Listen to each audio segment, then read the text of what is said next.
যেভাবে লেখা আছে আমি সেভাবেই পড়ছি। লিখছেন, আসসালামু আলাইকুম রাসেল ভাই ও প্রিয় লিসেনার্স, আশা করি আপনারা সবাই আল্লাহর রহমতে ভালো আছেন ও সুস্থ আছেন। আমি সিফাত, ভূত.com-এর একজন মডারেটর। আমি আজ আবারও আপনাদের সামনে হাজির হয়েছি একটি ঘটনা নিয়ে। ঘটনাটি আমি কালেক্ট করেছি আমার পরিচিত এক ভাইয়ের কাছ থেকে, যিনি কয়েক বছর আগে ইন্ডিয়ায় ঘুরতে গিয়েছিলেন। ঘটনাটি তিনি সেখানকার এক লোকাল গাইডের কাছ থেকে শুনেছেন। তিনি আমাকে গাইডের ভাষায় ঘটনাটি শেয়ার করেছেন, তাই আমিও তিনি যেভাবে বলেছেন সেভাবেই ঘটনাটি বলার চেষ্টা করছি। লেখার মাঝে অনিচ্ছাকৃত ভুলের জন্য আমি আগেই সকলের কাছে ক্ষমা চেয়ে নিচ্ছি। আমি ঘটনায় চলে যাচ্ছি। আমি অতুল, আমার বাড়ি ওয়েস্ট বেঙ্গলে। আমি বেশ কয়েক বছর আগে এখানের জায়গাটির নাম উল্লেখ করতে না পারার জন্য দুঃখিত, একজন লোকাল গাইড হিসেবে কাজ করছি। কিন্তু আমি আপনাদের যে ঘটনাটি বলবো তার সাথে এই স্থানের কোনো সম্পর্ক নেই। ঘটনাটি ঘটে ভারতের কোনো এক মেন্টাল অ্যাসাইলামের আশেপাশে। ঘটনা শুরুর আগে অ্যাসাইলামের বর্ণনা দেওয়া জরুরি।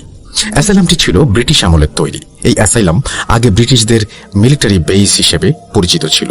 ব্রিটিশ রাজ্যের পতন হবার পর এখানে অ্যাসাইলাম প্রতিষ্ঠিত করা হয়। মিলিটারি বেস হওয়ার কারণে অ্যাসাইলামটি ছিল বেশ বড়। বিল্ডিং দেখলেই বোঝা যেত এই অ্যাসাইলামে অনেক কিছুর সাক্ষী বহন করে চলেছে এবং মাথা উঁচু করে দাঁড়িয়ে আছে।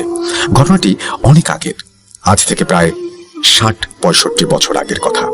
অ্যাসাইলামে রোগীর সংখ্যা বেশি ছিল না, তাই সেখানে কয়েকজন নার্স ছাড়া আর কাউকেই খুব একটা দেখা যেত না। রাতের বেলা দূর থেকে দেখলে মিটমিট করে কয়েকটি লাইট জ্বলতে দেখা যেত। তখন সেই অ্যাসাইলামের আশেপাশের বাড়িঘর কিছুটা কমই ছিল। অ্যাসাইলামটি ছিল ঘন অরণ্যে ঘেরা। সেই ঘন অরণ্যে এক ছোট্ট কুটির বানিয়ে এক বৃদ্ধ মহিলা বাস করতেন। লোকমুখে শোনা যেত তিনি নাকি ডাকিনী বিদ্যা চর্চা করতেন, যাকে আমরা সকলে উইচক্রাফট বলে থাকি। তাকে অনেকবার ধরার চেষ্টা করেও কেউ সফল হতে পারেনি। তার ঘরে গিয়ে কখনোই তাকে পাওয়া যেত না। আবার কখনো কখনো সেই কুটিরের আশেপাশে একজন মধ্যবয়স্ক মহিলাকেও নাকি দেখা যেত। আশেপাশে থাকা অল্প সংখ্যক বাড়ির বাসিন্দারা প্রতি অমাবস্যার রাতে ছোট বাচ্চার কান্নার আওয়াজ শুনতে পেত। শব্দের উৎস ছিল সেই বৃদ্ধার বাড়ি বা তার আশেপাশের জায়গা। অনেকের ধারণা ছিল ডাকিনী বিদ্যার সাহায্যে অমাবস্যার রাতে বলিদান করে নাকি নিজের আয়ু বাড়ানো যায় আর বয়স কমানো যায়, আর তাই সেই মহিলার শারীরিক অবস্থার পরিবর্তন হতো, বিধায় তাকে চেনা যেত না বলে তাকে ধরাও যেত না, অর্থাৎ তিনি বয়স কমিয়ে ফেলতেন।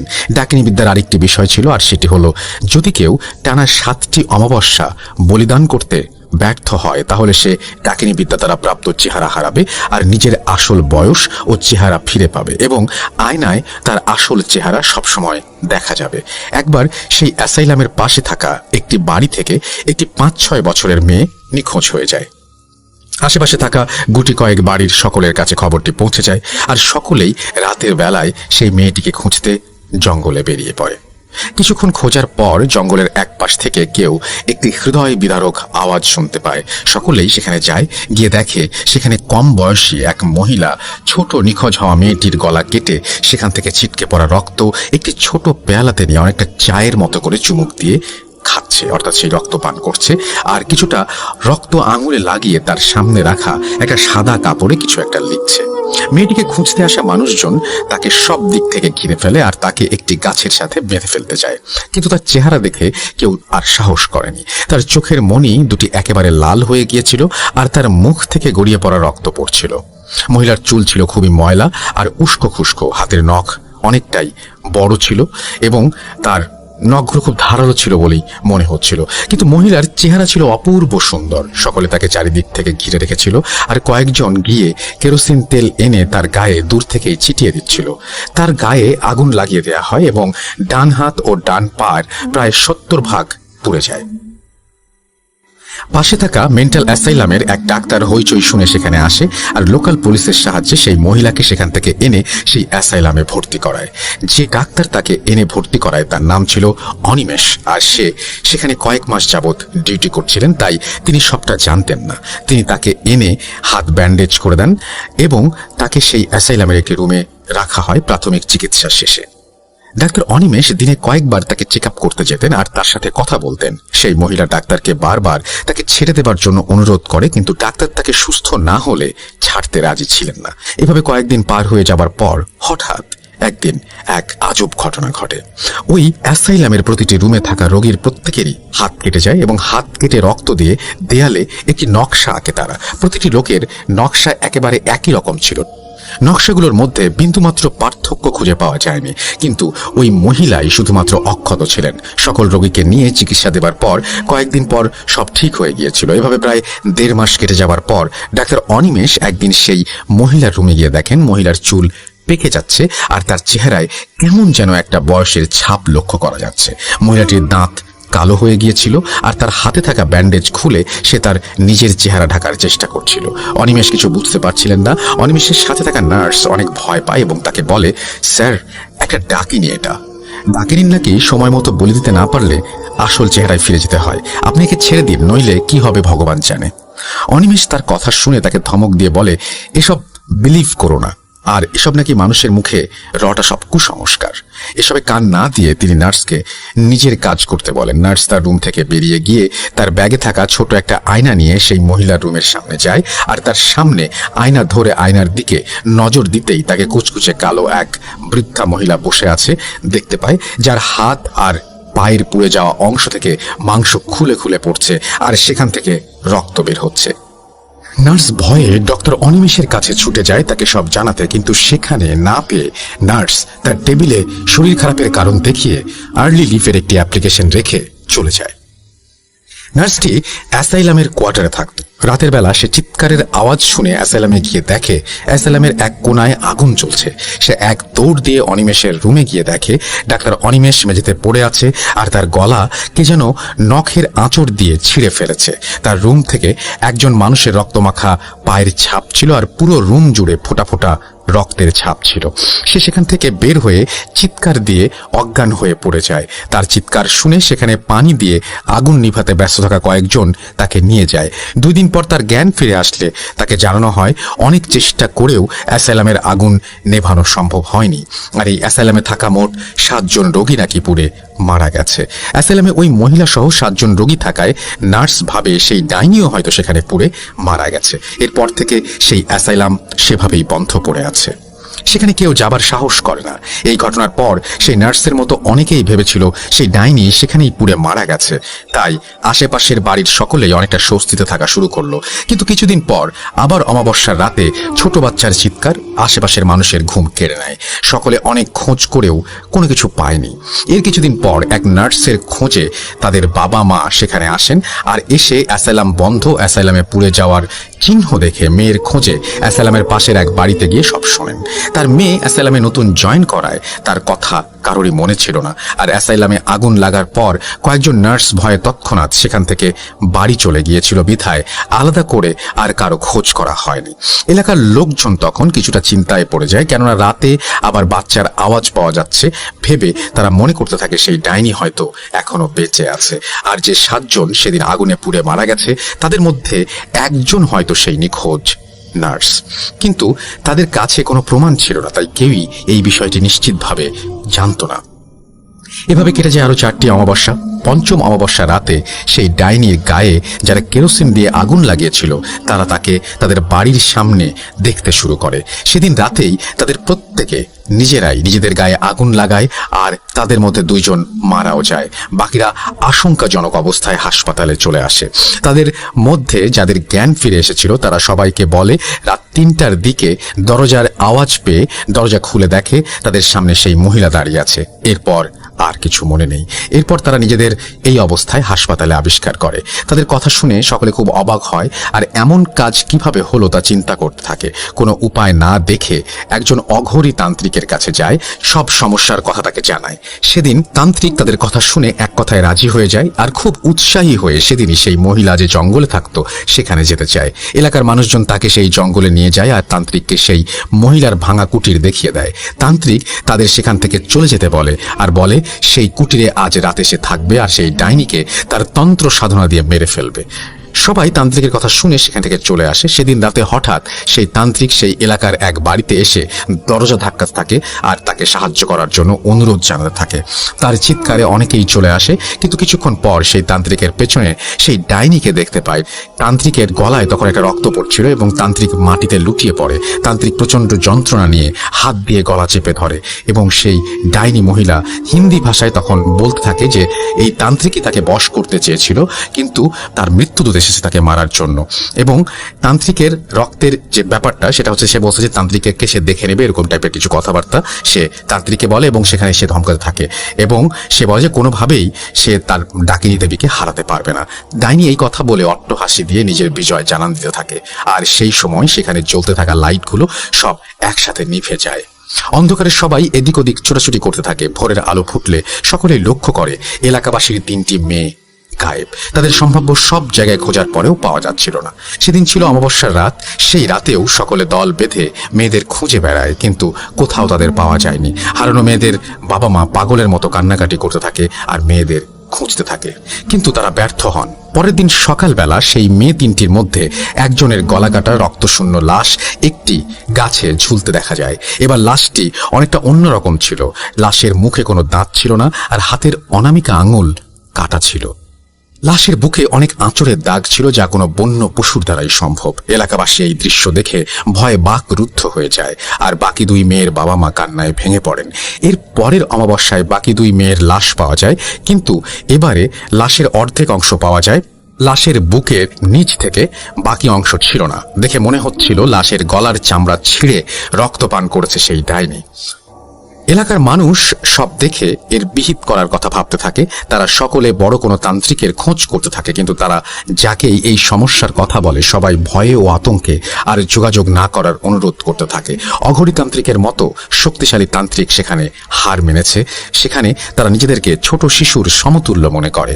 সাহায্য করা থেকে তারা পিছিয়ে যায়। কোনো উপায় না দেখে এলাকাবাসী পুলিশকে জানায় আর পুলিশ এসে সেই মহিলার খোঁজ করতে থাকে, কিন্তু তাকে কিছুতেই পাওয়া যায় না। অবশেষে অনেক চেষ্টার পর পুলিশ তাকে খুঁজে পায় একটি নিষ্পাপ প্রাণ কেড়ে নেয়ার আগ মুহূর্তে। পুলিশ তাকে গুলি করে সেখানেই মেরে ফেলে। এলাকাবাসীর সহায়তায় পুলিশ সেই মহিলার লাশ আগুনে পুড়িয়ে ফেলে। এরপর সকলে যেন হাঁপ ছেড়ে বাঁচে, কিন্তু আসল তাণ্ডব শুরু হয় এরপর থেকে। সেই ডাইনিকে আবারও কিছুদিন পর অনেকেই দেখতে থাকে। প্রথমে মনের ভুল ভাবলেও পরে যে পুলিশ তাকে গুলি করেছিল সেই পুলিশের বিকৃত লাশ দেখে সবাই বুঝতে পারে তারা ভুল দেখেনি। পুলিশের লাশের গলা মাথা থেকে আলাদা করা ছিল আর তার চোখ ছিল না। তার ডান হাত ছিল অর্ধেক মিসিং। এবারে এলাকাবাসী মারাত্মক ভয় পেয়ে যায়। তারা কি করবে কিছুই বুঝে পাচ্ছিল না। এভাবে আস্তে আস্তে সেই এলাকায় এক মৃত্যুপুরীতে রূপ নেয়। এলাকার মানুষ প্রায় সব সময় সেই ডাইনিকে একটি লাঠি ভর করে বিকৃত হাসি দিতে দেখে। যারা তাকে দেখে তাদের ভাষ্যমতে ডাইনির চোখের কোটরে চোখ আছে কিনা বোঝা যাচ্ছিল না। তার দাঁতগুলো ছিল কালো এবং দাঁতগুলো খুব ভয়ঙ্কর। মাথার উপরে বট গাছের মতো ঝাঁকড়া চুল, কুণ্ডুলি পাকিয়ে আছে। সব দেখার পর এলাকার মানুষ প্রায় হাল ছেড়ে দিয়েছিল। তখন তারা শেষ চেষ্টা হিসেবে সেই অঘরীদের সর্দারের কাছে যায় সাহায্যের জন্য। অঘরী সর্দার তাকে অনেক টাকা আর 11টি মৃত কঙ্কাল দিতে হবে বলে জানিয়ে দেয়। এলাকাবাসীতে রাজি না হলে অঘরী শেষে 3টি কঙ্কাল আর কিছু টাকার বিনিময়ে রাজি হয়। অঘরী সর্দার তার সাথে আরো 25 জন অঘরী শিষ্য এনে সেই ডাইনির কুটিরের পাশে বসে যজ্ঞ আর মন্ত্রপাঠ করতে থাকে। এলাকাবাসীর মধ্যে কয়েকজন সেখানে ছিল আর এক সময় তারা লক্ষ্য করে চারিদিকে গাছপালা সব ভেঙে যাচ্ছে আর প্রচণ্ড চিৎকারের মাধ্যমে সেই ডাইনির আবির্ভাব ঘটে। অঘরীর সর্দারকে দেখে ডাইনির আগে গজগজ করতে থাকে। সর্দার তাকে জিজ্ঞাসা করে তাকে মেরে ফেলার পরেও সে কিভাবে ফিরে আসলো, এবং সে তখন জানায় যে সে 2.5 যুগ ধরে ডাকিনী সাধনা করছে এবং এখন পর্যন্ত সে 111টি বলি দিয়েছে এবং তার ওপরে নাকি তার সেই ডাকিনী দেবী সন্তুষ্ট হয়েই তাকে এই ক্ষমতা দিয়েছে, তাকে চিরকাল বাঁচিয়ে রাখবে। এবং সে আবারও বলে যে যে সর্দার এখানে আছে সেই সর্দারকে তাকে কোনোভাবেই দমন করা সম্ভব না। ডাকিনীর কথা শুনে অঘরীরা কিছুটা ভয় পায়, আবার মন্ত্র পড়তে শুরু করে। ডাইনি প্রচণ্ড যন্ত্রণায় চিৎকার করে উঠে আর পাগলের মতো অঘরীদের কাছে গিয়ে তাদেরকে আঁচড় কাটতে চেষ্টা করে। এমন সময় তান্ত্রিক তার কাছে এক পুটলিতে থাকা কিছু মাটি ডাইনির দিকে ছুঁড়ে মারতেই ডাইনি প্রচণ্ড যন্ত্রণায় চিৎকার করতে করতে আস্তে আস্তে ধোঁয়ায় পরিণত হয়ে যায় এবং সেই পুটলির মধ্যে ঢুকে পড়ে। অঘরী তখন বলে, এই ডাইনিকে বন্দী করা সম্ভব হয়েছে আমার শিষ্যদের জীবনের বিনিময়ে, কিন্তু একে মারা সম্ভব নয়। একে এই কুটিরে আটকে রাখবো, এই কুটিরে কেউ যেন প্রবেশ না করে। এই কুটিরের চারপাশে আমি গোল নকশা এঁকে দিচ্ছি, কেউ যেন এই নকশা পার না করে। আর যদি কেউ ভুলে তা পার করে তাহলে আমার কাছে থাকা এই শুকনো মাটি আর নকশার ওপর ছিটিয়ে দিতে হবে। এই মাটি আপনাদেরই দেওয়া সেই 3 কঙ্কালের হাড় মিশ্রিত। ডাইনি যে পুটলিতে বন্দি আছে তা আমি এই কুটিরে রেখে যাচ্ছি, আর কুটিরের দরজার জানালার মন্ত্র পড়ে সুতা দিয়ে বেঁধে যাচ্ছি, কেউ যেন তা না খোলে। আর এই মেঝেতে মন্ত্রটি লিখে রেখে যাচ্ছি, কেউ যেন এইগুলো নষ্ট না করে। এভাবেই তান্ত্রিক কিছু বাড়তি সুতা আর হাড় মিশ্রিত মাটি দিয়ে চলে যায়। যাবার আগে সে এলাকাবাসীকে 2টি বড় কাগজে কিছু কথা লিখে দিয়ে এই কাগজটি সেই ঘরের উঠোনে আর একটি কাগজ ঘরের ভেতরে রেখে যেতে বলে। প্রথম কাগজে লেখা ছিল, ডাইনি কুটিরে বন্দি, নকশার ভেতরে না দিয়ে পা, প্রস্থান করো জলদি। দ্বিতীয় কাগজে লেখা ছিল, ভুল করিয়া গিয়াছু ঢুকিয়া, আমার মন্ত্র করিয়া পাঠ, বাঁধিয়া সুতা পার করো চৌকাঠ।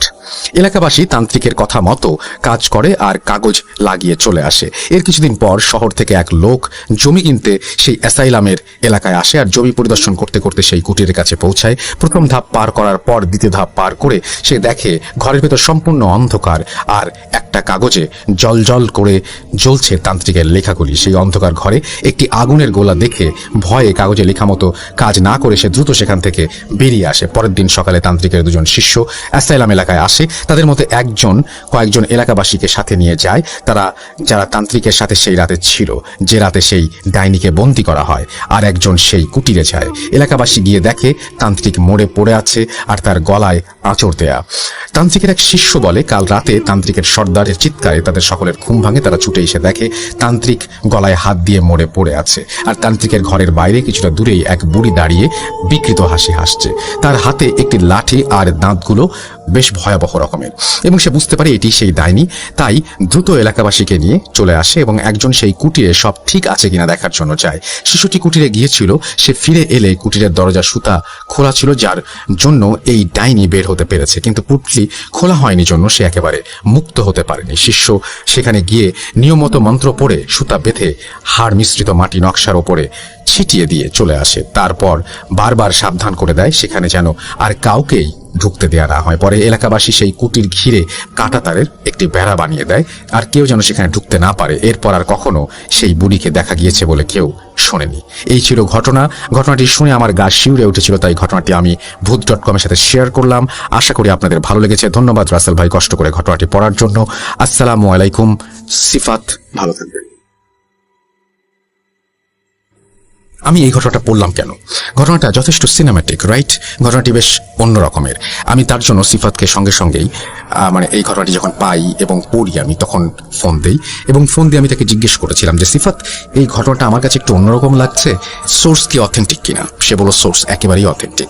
এবং সে বলেছিল যে আমার কাছেও যখন অস্বাভাবিক লেগেছিল তখন আমি সোর্সকে জিজ্ঞেস করি, এবং সোর্স বলে যে হ্যাঁ, যে বলেছে সে এইভাবেই বলেছে, এবং সেই কারণে সোর্সের সাথেও আর কোনো কিছু আসলে করা সম্ভব হয় নাই। সোর্সের কথা অনুযায়ী যিনি বলেন তার হয়তো বর্ণনা এরকম ছিল। তো যাই হোক, আমি যেটা মনে করি সেটা হচ্ছে যে আপনাদের নিশ্চয়ই মনে আছে যে একসময় মিশরের রাজসভায় এরকম ম্যাজিশিয়ানরা থাকতেন, এবং তারা নানান ধরনের জাদুবিদ্যার মাধ্যমে নানান ধরনের জাদু দেখাতেন, এবং সেই জাদুগুলো ছিল এর চাইতেও আরো বেশি রূপকথাময়। এবং সত্যি কথা বলতে সেই জাদুগুলো তখনকার মানুষের কিন্তু অনেককেই আকৃষ্ট করতো, এবং এই ধরনের নানান রকমের উইচক্রাফট প্র্যাকটিস যারা করে এবং এই সমস্ত জিনিসপত্র যারা করে, সেই সমস্ত ডাইনিদের যাদের আমরা বলে থাকি, একসময় কিন্তু খ্রিস্ট ধর্ম অনুযায়ী তাদেরকে কিন্তু মারা হতো, এবং আপনার পুরো ফিল্মে হয়তো দেখেছে তাদেরকে বিভিন্ন জায়গায় ঝুলিয়ে রাখা হতো মেরে। তো এই জিনিসগুলো কিন্তু পৃথিবীতে আগেও ছিল, এখনো আছে, এবং এখন পৃথিবীতে পশ্চিমে দেশগুলোতে এখন সেই অবস্থাটা অনেক পরিবর্তিত হয়েছে। এখন মানুষ সেখানে খুব নিয়মতান্ত্রিকভাবেই অনুমতি নিয়েই এই প্র্যাকটিসগুলো করতে পারে। আপনারা যদি খোঁজ নেন তাহলে আপনারা জানতে পারবেন। সেই কারণে আমি এই ঘটনাটা পড়েছি। তবে এইটা কতটা সত্যি কতটা মিথ্যা এটা আমি যেমন জানি না। আপনারা যদি কোনো কিছু জানেন তাহলে আমাদের অবশ্যই জানাবেন, এবং আপনারা যে কোনো মন্তব্য করলে আমি সেটা মাথা পেতে নেব। আমি শুধুমাত্র এই ঘটনাটি চমৎকার লেগেছে বলে আপনাদেরকে উপস্থাপন করলাম, এবং এর চাইতেও ভয়ঙ্কর বা এর চাইতেও রহস্যজনক বা এর চাইতেও বিস্ময়কর ঘটনা কিন্তু ম্যাজিশিয়ানরা ঘটান। সেই জন্যই আমি বললাম এই ঘটনাটা আমার পড়া, এবং সেই ম্যাজিশিয়ানদের ম্যাজিকের সাথে তুলনা করলে এটা তেমন কোনো ঘটনাই না। আপনারা একটু খোঁজ নিয়ে জানতে পারবেন। আমাদেরকে ইমেল করুন russell.booth.com@gmail.com-এ। আমরা আপনার ঘটনার অপেক্ষায় থাকলাম। চলে যাচ্ছি পরের ঘটনায়। এই মুহূর্তে যে ঘটনাটি আমি আপনাদের সাথে শেয়ার করব, ঘটনাটি যিনি আমাকে দিয়েছেন এবং যার পরিবারের সাথে ঘটেছে এই দুজনের কাউকেই আপনাদের না চেনার কথা নয়, কারণ ঘটনাটি এসেছে খুলনা থেকে। আর খুলনা মানেই তো বুঝতে পারছেন সৈকত ভাই। হ্যাঁ লিসেনার্স, সৈকত ভাই এই ঘটনাটি এনে দিয়েছেন এবং যার পরিবারের সাথে ঘটেছে তিনি হচ্ছেন আমাদের প্রিয় শেখ জাহিদুল ইসলাম সুমন ভাই। শেখ জাহিদুল ইসলাম সুমন ভাইয়ের একটি ঘটনা গত রোজার ঈদ স্পেশাল এপিসোডে আমি আপনাদের সাথে শেয়ার করেছিলাম এবং সুমন ভাই কিন্তু লাইভে এসেও আপনাদের সকলের সাথে কথা বলেছিলেন। তো এখন যে ঘটনাটা আমি শেয়ার করব এটি সুমন ভাইয়ের মায়ের সাথে ঘটে যাওয়া ঘটনা। ঘটনাটির সময় ছিল 1990 কি 91 সাল। সুমন ভাইয়ের বাসা হচ্ছে খুলনা জেলার রায়ের মহল এলাকায়। সরাসরি ঘটনাতে চলে যাচ্ছি। একদিন রাত্রে সুমন ভাইয়ের আব্বা এবং আম্মা কথাবার্তা বলার একটি পর্যায়ে দুজনের মধ্যে উত্তেজনা বিরাজ করে এবং কথা কাটাকাটি করতে করতে একসময় সুমন ভাইয়ের আম্মা রাগ করে ঘর থেকে বেরিয়ে যান এবং যাওয়ার সময় বলেন যে আমি সুইসাইড করব, এই কথা বলে ঘর থেকে বেরিয়ে যান। তো সুমন ভাইয়ের আব্বা বিষয়টি আসলে ওইভাবে কোনো গুরুত্ব দেন নাই, মনে করেছে এমনি হয়তোবা রাগ করে ঘর থেকে বেরিয়ে গেছে, হয়তোবা পাশের ঘরে গিয়ে বসে আছে। কিন্তু বেশ কিছু সময় পর সুমন ভাইয়ের আব্বা বুঝতে পারেন আসলেই সুমন ভাইয়ের আম্মা রাগ করে ওনাদের বাড়ির যে এরিয়া সেখান থেকে বের হয়ে গেছেন। উনি চিন্তা করলেন কি ব্যাপার, কোথায় গেল, এত রাত হয়ে গেল। উনি চিন্তিত হয়ে পড়েন এবং পাশে ওনার যারা আত্মীয় স্বজনরা ছিলেন তাদেরকেও উনি খবরটা দেন যে সুমন ভাইয়ের আম্মা তো তার সাথে রাগারাগি করে ঘর থেকে বের হয়ে গেছে এবং যাওয়ার সময় বলেছে সে সুইসাইড করবে। এখন তো আমি তাকে কোথাও পাচ্ছি না, এখন আসো তোমরা একটু খুঁজে দেখো। সবাই টর্চ নিয়ে খুঁজতে বের হন। সুমন ভাইয়ের বাসার একদম পাশেই ছিল বড় একটি পুকুর এবং সেই পুকুরের পাশে অনেক বড় একটি আম গাছ রয়েছে। কথিত আছে ওই আম গাছ কেন্দ্রিক অনেক ঘটনা অনেকেই বিভিন্ন সময় দেখেছে। তো সুমন ভাইয়ের আত্মীয় স্বজনরা কয়েকটা ভাগে ভাগ হয়ে বিভিন্ন দিকে চলে যান সুমন ভাইয়ের আম্মাকে খুঁজতে। এদিকে সুমন ভাইয়ের ফুপু এবং তার সাথে আরো কয়েকজন মহিলা ওনারা ওই পুকুর পাড়ে ওই আম গাছের দিকে যেতে থাকেন। ওনারা আম গাছের যখন কাছাকাছি এসেছে তখন একটা ভয়ঙ্কর দৃশ্য ওনাদের চোখের সামনে ভেসে ওঠে। ওনারা দেখেন সুমন ভাইয়ের আম্মা গলায় ফাঁস দিয়ে আম গাছের একটি উঁচু ডালের সাথে ঝুলছে এবং চাঁদের আলোতে স্পষ্ট দেখা যাচ্ছে সেটা। এই দৃশ্য দেখে ওনারা প্রচন্ড জোরে একটা চিৎকার দেন এবং ওনাদের চিৎকারে পাশে অন্য লোক যারা ছিল, যারা খুঁজতে বের হয়েছিলেন তারাও সেখানে চলে আসেন। চলে আসার পরে জিজ্ঞেস করেন কি ব্যাপার, কি হয়েছে। তখন তারা ঘটনাটি খুলে বলেন। অদ্ভুত ব্যাপার হচ্ছে ওনারা আম গাছের কাছে গিয়ে কিছুই দেখতে পান না, দেখেন সেখানে কিছুই নাই। তখন সবাই তাদেরকে বলে তোমরা তো ভুল দেখেছো, কিন্তু তারা বলে না না আমরা ঠিকই দেখেছি। তাহলে সুমন ভাইয়ের আম্মা কোথায় গেলেন? যখন তারা কি দেখলো, কেন চিৎকার করলো, এই বিষয়গুলো নিয়ে যখন বিশ্লেষণ চলছিল দূর থেকে একজন বৃদ্ধ মহিলার ডাক তাদের কানে আসে। পুকুরের অপোজিট পাশেই একটি ঝুপড়ি রয়েছে, সেখানে তাদের দুঃসম্পর্কের এক আত্মীয়, উনি একজন বয়স্ক মহিলা সেখানে থাকেন। তখন সবাই সেখানে যান, গিয়ে দেখেন সুমন ভাইয়ের আম্মা ওই বুড়ি মহিলার সাথে বসে আছে। সবাই জিজ্ঞেস করে কি ব্যাপার তুমি এখানে? বলে হ্যাঁ আমি এখানে। তখন বলে যে তুমি এখানে কিভাবে আসলা? তখন সুমন ভাইয়ের আম্মা বলে যে আমি বাসা থেকে বের হয়ে প্রথমে পুকুর ধারে যাই, পুকুরের ঘাটে কিছুক্ষণ বসে থাকি, তারপর আম গাছের নিচে কিছুক্ষণ বসেছিলাম। আম গাছের নিচে যখন আমি কিছু সময় বসেছিলাম তখন মনে হচ্ছিল আমার কানের কাছে কেউ ফিস ফিস ফিস ফিস করে কথা বলছে। তখন আমার একটু ভয় লাগে এবং পুকুরের ওই পাশে দেখি এই চাচির ঘরে আলো জ্বলছে, উনি জেগে আছে। তখন আমি এখানে চলে আসি এবং এসে দেখি যে উনি রান্নাঘরে রান্না করছে এবং ওনার সাথে বসে আমি গল্প করছি। তখন সুমন ভাইয়ের যে আত্মীয়া, যে মহিলারা যারা ভয়ঙ্কর একটি দৃশ্য দেখেছিলেন সুমন ভাইয়ের আম্মাকে নিয়ে, এই বিষয়টি সুমন ভাইয়ের আম্মাকে বলেন। সুমন ভাইয়ের আম্মা শুনে খুবই অবাক হন যে আমি তো আসলে ওই জায়গাটার ফিসফিস শব্দ শুনে চলে এসেছি, নিশ্চয়ই আপনারা ভুল দেখেছেন বা কোনো প্যারানর্মাল কিছু বিষয় আপনাদের সামনে দৃষ্টিগোচর হয়েছে। যাই হোক, ওখান থেকে সুমন ভাইয়ের আম্মা চলে আসেন, আবার বাসায় চলে আসেন। এই রাত্রের পর থেকে নিয়ে সুমন ভাইয়ের আম্মার সাথে আরো কিছু ঘটনা ঘটতে থাকে। তেমনই কয়েকটি ঘটনা আমি এখন আবার আপনাদের সামনে বলতে যাচ্ছি। লিসেনার্স, একদিন সুমন ভাইদের বাসার কলে পানি উঠছিল না রাতের বেলা। এশার নামাজের সময় যখন বারবার কল চাপছিল সুমন ভাইয়ের আম্মা, কিন্তু পানি উঠছিল না, তখন সুমন ভাইয়ের আম্মা চিন্তা করলেন, ঠিক আছে পুকুর ঘাট থেকে আমি উজু করে আসি। যেহেতু ওনার বাসার পাশেই এই পুকুর ঘাটটি ছিল, তো উনি যখন পুকুর ঘাটে উজু করতে গিয়েছেন, উজু করে যখন উনি উঠে আসবেন, হঠাৎ দেখেন পুকুরের মাঝখান থেকে কিছু একটা সাঁতার কেটে কেটে আসছে, জাস্ট লাইক কুমির। কুমির যখন সাঁতার কেটে আসে তখন তার পিঠের একটা অংশ কিন্তু ভেসে থাকে এবং চোখ দেখা যায়, মুখের একটা অংশ ভেসে থাকে। তো সুমন ভাইয়ের আম্মা চাঁদের আলোয় স্পষ্টভাবে দেখতে পাচ্ছিলেন পুকুরের মাঝখান থেকে কুমিরের মতো কিছু একটা সাঁতার কাটতে কাটতে কাটতে কাটতে উনি যেই ঘাটের কাছে আসছেন সেদিকে আসছেন। যতই কাছে আসে ততই সুমন ভাইয়ের আম্মার কাছে মনে হচ্ছিল এটি কুমির না অন্য কিছু, মাছ না অন্য কিছু। এবং যত কাছে আসছিল সুমন ভাইয়ের আম্মার কাছে মনে হচ্ছিল এই জিনিসটার মাথা অনেকটা মানুষের মতো।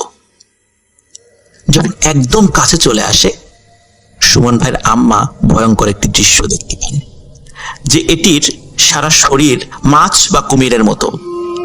এক্স্যাক্ট যে কি এটি উনি ভালো দেখতে পারেন নাই, কিন্তু যেটা স্পষ্ট উনি দেখেছিলেন এর মাথাটা মানুষের মতো, চোখগুলো বড় বড় গোল, আর মুখে ঠিক মানুষের মতো দাঁত। সুমন ভাইয়ের আম্মার কাছে এসে অদ্ভুত শব্দে হেসে ওঠে। সুমন ভাইয়ের আম্মা ওখানে চিৎকার করে সেন্সলেস হয়ে পড়ে যান। সুমন ভাইয়ের আম্মার শব্দ যখন বাসার লোক শুনতে পারে তারা তাড়াতাড়ি পুকুরের কাছে চলে এসে তাকে অজ্ঞান অবস্থায় পান। তখন তাকে নিয়ে বাসায় নিয়ে যাওয়া হয় এবং তার জ্ঞান ফেরানো হয়। তখন জ্ঞান ফেরানোর পরে সুমন ভাইয়ের আম্মা সব বিষয় খুলে বলেন। লিসেনার্স, ঘটনাটি এখানেই শেষ নয়। ঘটনাটির শুরু আসলে হয়েছিল সুমন ভাইয়ের আম্মা যে রাত্রে ওই আম গাছের নিচে গিয়েছিলেন, তখন থেকেই ওনার সাথে এই প্যারানরমাল বিষয়গুলো ঘটা শুরু করে। এক রাত্রে সুমন ভাইয়ের আব্বা বাসায় ছিলেন না, বাসায় ফিরতে উনি অনেক দেরি করছিলেন। সুমন ভাইয়ের আম্মা, সুমন ভাই এবং সুমন ভাই ছোট বোন তারা একসাথে শুয়েছিলেন। সুমন ভাই এবং সুমন ভাইয়ের বোন তখন অনেক ছোট। রাত যখন প্রায় 12:30, তখন সুমন ভাই এবং তার বোন দুজনেই ফিল করেন কে যেন দু হাত দিয়ে তাদের গলাটা চেপে ধরে উঁচু করে ফেলেছে। সুমন ভাই এবং সুমন ভাইয়ের বোন উভয়ই খেয়াল করেন যেই লোকটি তাদের গলা চেপে উঁচু করে ধরেছে সে আর কেউ নন, এটা তাদের মা। এবং সুমন ভাইয়ের আম্মাকে দেখে কোনোভাবেই তারা নিজের মা হিসাবে চিনতে পারছিলেন না। চুলগুলো ছিল অগোছালো, চেহারার ভয়ঙ্কর মূর্তি ধারণ করেছিল এবং গলা দিয়ে গড়গড় গড়গড় শব্দ আসছিল। এদিকে সুমন ভাই ওনার ভাষ্য অনুযায়ী ওনার দম আটকে প্রায় মরেই যাবেন এমনই আশা করেছেন, হয়তো এখনই উনি মারা যাবেন। কিন্তু হঠাৎ করে তখন ঘরে ওনার বাবা প্রবেশ করে এবং এই ভয়ঙ্কর দৃশ্য দেখে দ্রুত সুমন ভাইয়ের আম্মার হাত চেপে ধরে। ওনার শক্তির সাথে কোনোভাবে ওনার বাবা পেরে উঠছিলেন না, তো অনেক কষ্টে ওনার দুই হাত থেকে ওনার দুই সন্তানকে ছুটাতে পারেন। যখনই ছুটাই ফেলেন তখনই সুমন ভাইয়ের মা সেন্সলেস হয়ে পড়ে যায়। আর তখন সুমন ভাইয়ের বাবা স্পষ্টভাবে দেখতে পান যে ভয়ঙ্কর একটি দানবের মতো ছায়ামূর্তি সাঁ করে ঘরের দরজা দিয়ে বের হয়ে গেল এবং সুমন ভাইয়ের আম্মা সেন্সলেস হয়ে পড়ে আছেন। এই ঘটনার পরে বুঝতে পারেন যে আসলে সুমন ভাইয়ের আম্মা ওনার উপরে ভয়াবহ কোনো কিছুর একটি আছর পড়েছে। রায়ের মহল থেকে একটু দূরে একজন কবিরাজ আছে, সেই কবিরাজের কাছে সুমন ভাইয়ের আম্মাকে নিয়ে যাওয়া হয়। তো কবিরাজ দেখে শুনে বলেন যে যেই রাত্রে উনি আম গাছের কাছে গিয়েছিলেন রাগ করে, সুইসাইড করার ইচ্ছা ছিল তখনই কিছু দুষ্ট জিন ওনার পিছনে লাগে এবং তারাই এই কাজগুলো ঘটাচ্ছে। ওই ব্যক্তির বশীভূত করা বেশ কিছু শক্তিশালী জিন ছিল, তাদের মাধ্যম দিয়ে সুমন ভাইয়ের আম্মাকে এই জিনের আসর থেকে মুক্ত করেন। বেশ কয়েকবার যেতে হয়েছিল তার কাছে। শেষবার যখন যান তখন ঘটে আরেকটি অদ্ভুত ঘটনা। ওই দিন ট্রিটমেন্ট শেষ করতে করতে বেশ রাত হয়ে যায়।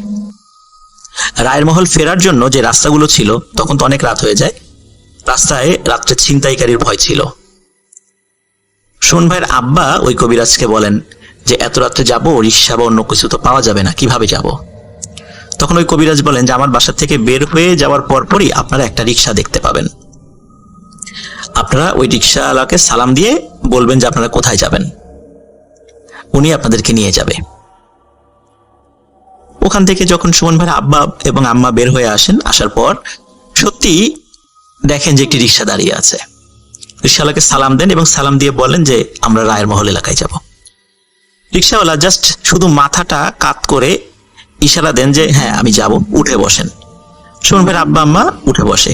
সারা পথে রিক্সাওয়ালা কিন্তু কোনো কথা বলে নাই। রিক্সাওয়ালা রিক্সা চালাচ্ছে, কিন্তু স্বাভাবিক যে রিক্সার গতি, মানে পা চালিত যে রিক্সাগুলো, এর যে গতি এর থেকে আরো বেশি গতি ছিল। লাইক এখন যেই ব্যাটারি চালিত যে রিক্সাগুলো আছে এইটার যে স্পিড, এরকম স্পিড ছিল, যেটা স্বাভাবিক পা চালিত রিক্সায় এত স্পিড হওয়ার কথা নয়। এবং রিক্সাটি মেইন রাস্তা দিয়ে না গিয়ে শর্টকাট যে রাস্তাগুলো ছিল, যে রাস্তাতে আসলে মানুষের বিশেষ করে চোর ডাকাতের ভয় বেশি, ছিনতাইকারীর ভয় বেশি, ওই রাস্তা দিয়ে যাচ্ছিল। সুমন ভাইয়ের আব্বা এবং আম্মা স্পষ্টভাবে দেখতে পাচ্ছিলেন রাস্তার বেশ কিছু জায়গায় কিছু দুষ্টু লোক দাঁড়িয়ে আছে, যারা ছিনতাই করার নিমিত্তেই দাঁড়িয়ে আছে। কিন্তু তাদের পাশ দিয়ে রিক্সা চলে যাচ্ছে, তারা ভ্রুক্ষেপও করলো না। মনে হচ্ছিল যে তারা কিছুই টের পাচ্ছে না যে এই পাশ দিয়ে একটা রিক্সা যাচ্ছে, তারা কিছুই দেখছে না, এমনটা মনে হচ্ছে। রিক্সাওয়ালা যখন রিক্সা নিয়ে সুমন ভাইয়ের আব্বা এবং আম্মাকে তাদের বাড়ির সামনে নামিয়ে দেওয়ার সাথে সাথে উনি দ্রুত রিক্সা নিয়ে চলে যান। তো ওনাকে ডাকেন ভাড়ার জন্য, কিন্তু ভাড়া উনি নেন নেই। প্রিয় লিসেনার্স, এই ঘটনার মাধ্যম দিয়ে সুমন ভাইয়ের আম্মার সাথে ভয়াবহ একটি ঘটনার সমাপ্তি ঘটে। আশা করি ঘটনাটি ভালো লেগেছে। সবাই ভালো থাকবেন, সুস্থ থাকবেন।